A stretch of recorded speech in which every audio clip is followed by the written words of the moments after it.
Welcome back to the final round. Reports today that Airbnb CEO Brian Chesky sees the potential for an IPO in 2020. That's this year, as bookings are rebounding for the company after in March and April they had flatlined and people thought there was no chance of an Airbnb IPO. I want to bring in our next guest here to talk about the larger IPO market. David Ethridge is U.S. IPO Services Leader at PwC. So David, let's just start real big. I mean, we've had a couple IPOs, but is the window really open? Do you see the potential for a healthy, robust IPO market from here to the end of the year?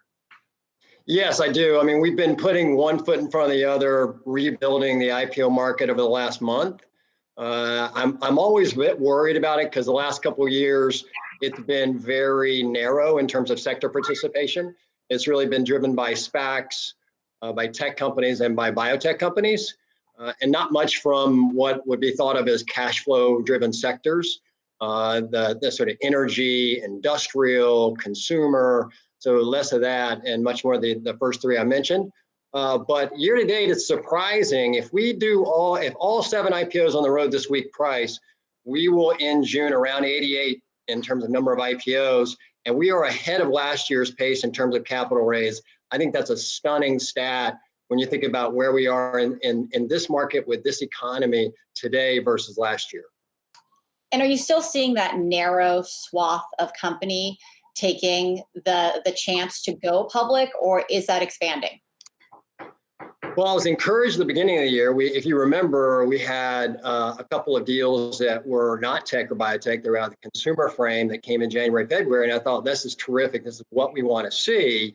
Of late, we've seen a media company come with a very large IPO, so I was happy to see that. We have, though, for the most part, just been seeing tech and healthcare. We did see a building products company come. I like to see that kind of diversity because that means PE companies, PE-backed companies are still considering the IPO as a legitimate liquidity path as opposed to just selling to a strategic or to another PE. And I'd like to see more of that in the pipeline for the second half of the year. Obviously, it's hard to forecast the second half of the year, but this is way different than any of us thought it would be back in March. And right now, our partnership is talking about the market is back.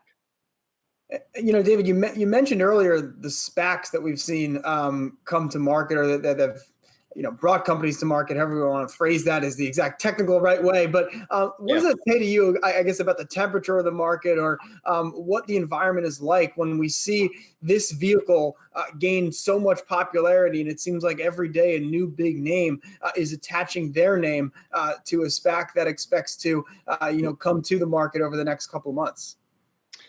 Well, Miles, it's an interesting market and how it's changed over the last decade. If you go back 10 years, you'd see 5 to 10 SPACs a year. It's roughly 40% of the market, I think, right now in terms of number of SPACs.